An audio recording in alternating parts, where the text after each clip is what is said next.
One of the most ruthless gangs in the world. Now accused members of that gang have been taken down, charged with trafficking methamphetamine and illegal ammunition. 17 of them are accused members of the notorious and violent gang Ms13. Purchase methamphetamine and distribute it in their neighborhoods on a weekly basis. Get into the harsh realities faced by Ms13 gang members within El Salvador's most formidable mega prison. This video discloses the treatment, conditions, and broader implications of the government's iron-fisted approach to combating gang violence through mass incarceration.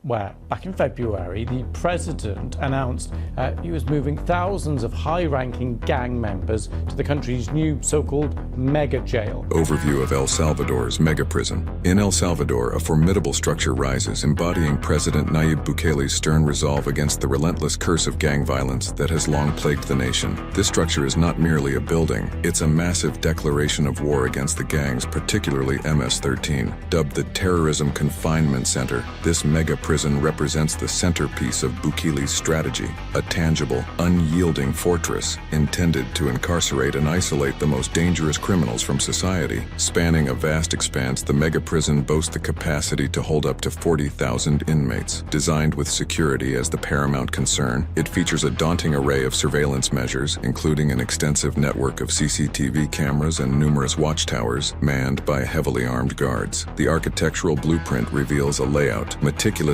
planned to minimize contact between prisoners and the outside world, maximizing control and minimizing risk. The prison's very existence sends a clear message. The Salvadoran government will no longer tolerate the gang-related violence that has terrorized its citizens. The facility's scale and capability signify a shift from reactive law enforcement to a proactive containment approach, aiming to dismantle gang networks by removing their members from the communities they have long manipulated and terrorized. Yet the mega prison is not without controversy. Critics argue that its harsh conditions and extreme measures risk violating human rights and failing to address the root causes of gang membership, poverty, lack of education, and unemployment. Supporters, however, see it as a necessary evil, a crucial step towards restoring peace and order in a country worn out by decades of violence. This monumental facility, therefore, stands as a symbol of hope for some and a point of contention for others. As it begins to operate at full capacity, the international community watches closely. Will this ambitious project succeed in curbing the power of gangs like Ms13, or will it serve as a painful reminder of the complexities involved in combating deeply entrenched criminal networks? Only time will tell. But for now, the mega prison remains a pivotal element of El Salvador's fierce battle against gang warfare. The mega prison stands as a formidable symbol of Bukele's resolve. But what is life really like behind its massive walls?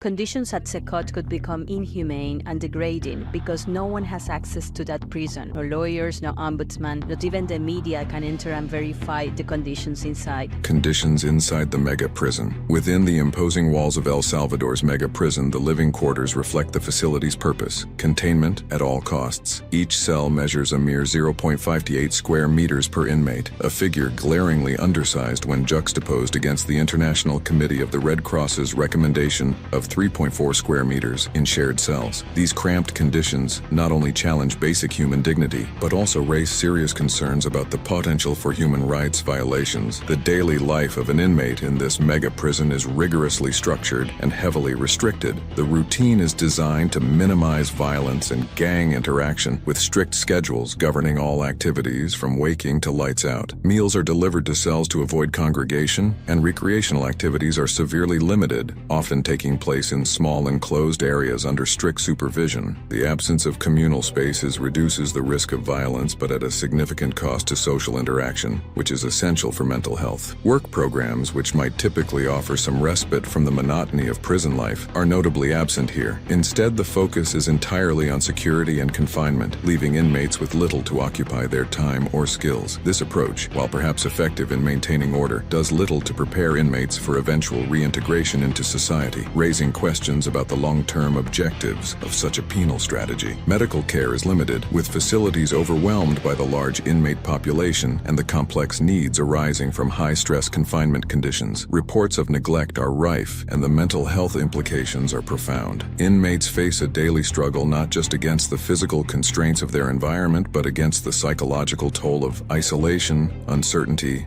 and the relentless pressure of a system designed more for punishment than rehabilitation. The combination of overcrowding, minimal health care, and lack of mental health support creates a powder keg of potential abuse and neglect. With no access for media or external human rights bodies, these conditions go largely unmonitored and unaddressed, hidden behind the high walls and barbed wire of the mega prison. For the families of those inside, the silence surrounding the welfare of their loved ones is deafening, feeding a cycle of fear and speculation that further alienates the incarcerated from the world outside. As international scrutiny mounts and local dissent grows, the future of this colossal institution and its inhabitants hangs in a precarious balance, prompting a critical re-evaluation of what it means to secure a society against the forces that threaten its peace. Within these walls, life is marked by harsh restrictions and isolation. But how does this align with international human rights standards?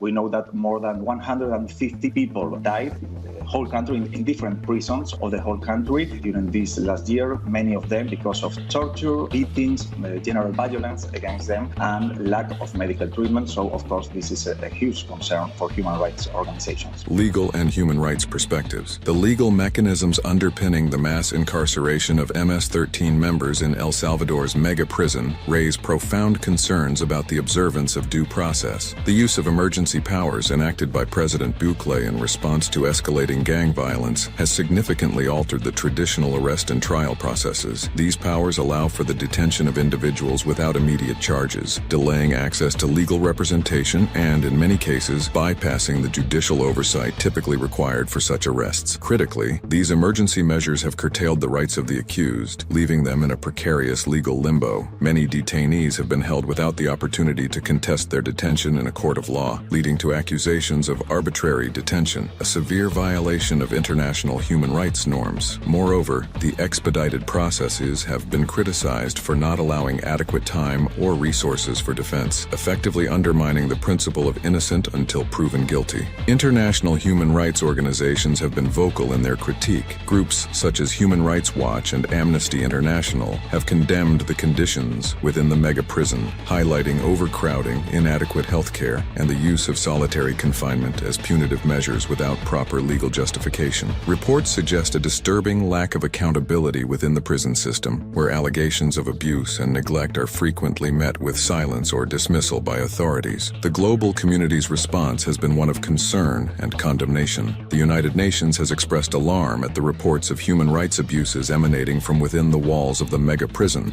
These concerns are amplified by the opaque nature of the prison administration, which has consistently denied independent monitors and media access to the facility. This lack of transparency fuels international apprehension regarding the treatment of prisoners and the potential for unseen abuses. Furthermore, the situation has strained El Salvador's diplomatic relations. Countries and international bodies that prioritize human rights have reconsidered their financial and strategic alliances with Bukele's administration, wary of supporting a regime that appears to flout the very principles of justice and human dignity it purports to uphold. In this context, the treatment of Ms13 members in El Salvador's mega prison emerges not merely as a domestic issue, but as a litmus test for the country's adherence to international law and human rights standards. The ongoing scrutiny by global watchdogs and the potential for international legal challenges continue to put pressure on the Salvadoran government to reform its practices and ensure that security does not come at the expense of fundamental human rights. Legal and ethical debates rage on, but how are the families coping? Let's explore the human element behind the statistics.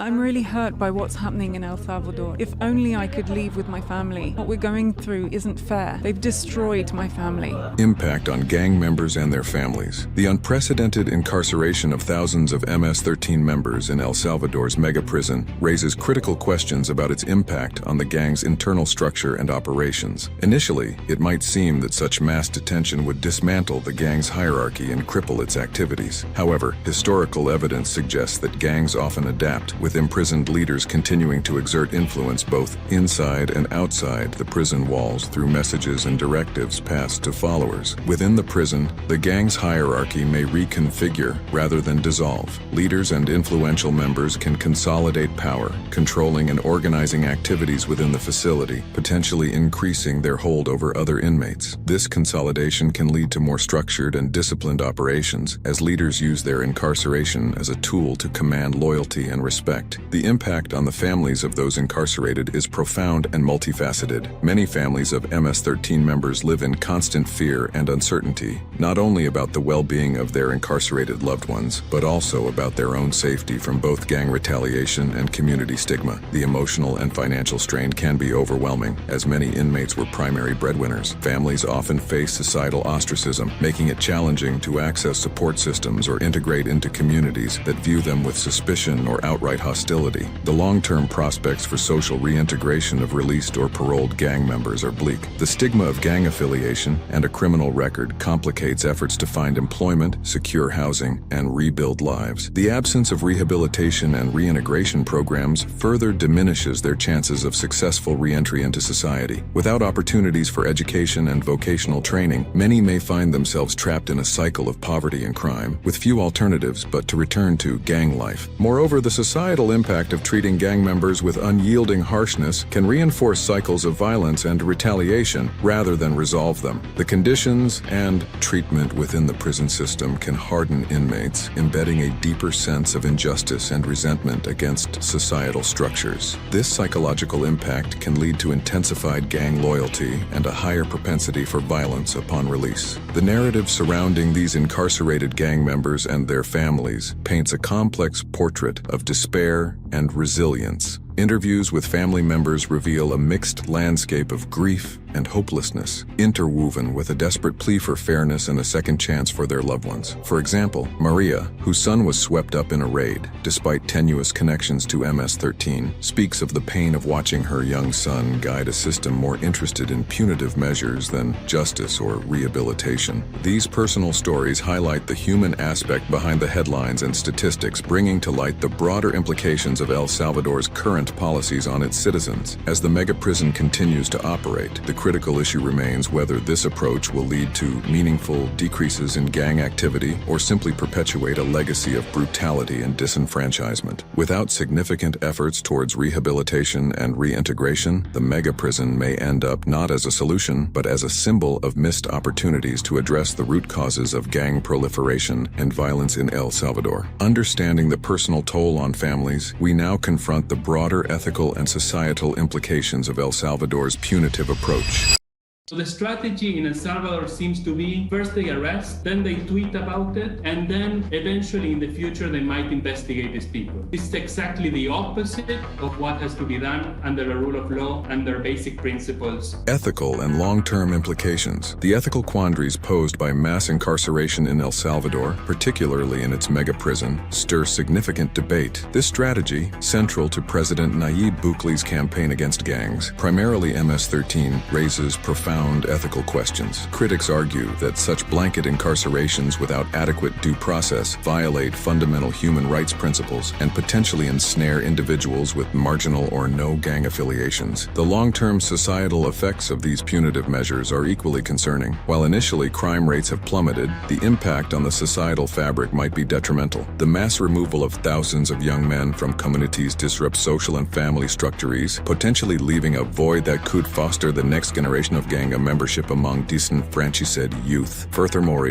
the stigma attached to families of incarcerated individuals can lead to social isolation, increased poverty, and a cycle of crime that may perpetuate the conditions that led to gang formation initially. In El Salvador, the focus has heavily been on suppression without an equal emphasis on rehabilitation or reintegration. This approach can harden inmates, fostering a more profound sense of injustice and potentially leading to more severe criminal behavior post-release. The absence of effective rehabilitation programs reflects a missed opportunity to address the underlying issues of gang involvement, such as lack of education and economic opportunities. Looking globally, countries like Norway and Sweden have taken radically different approaches to dealing with criminal offenders, including those involved in organized crime. These nations focus on rehabilitation and ensuring that prisoners can reintegrate into society successfully. The emphasis is on treating prisoners with dignity and providing them with the skills needed to lead productive lives post-incarceration.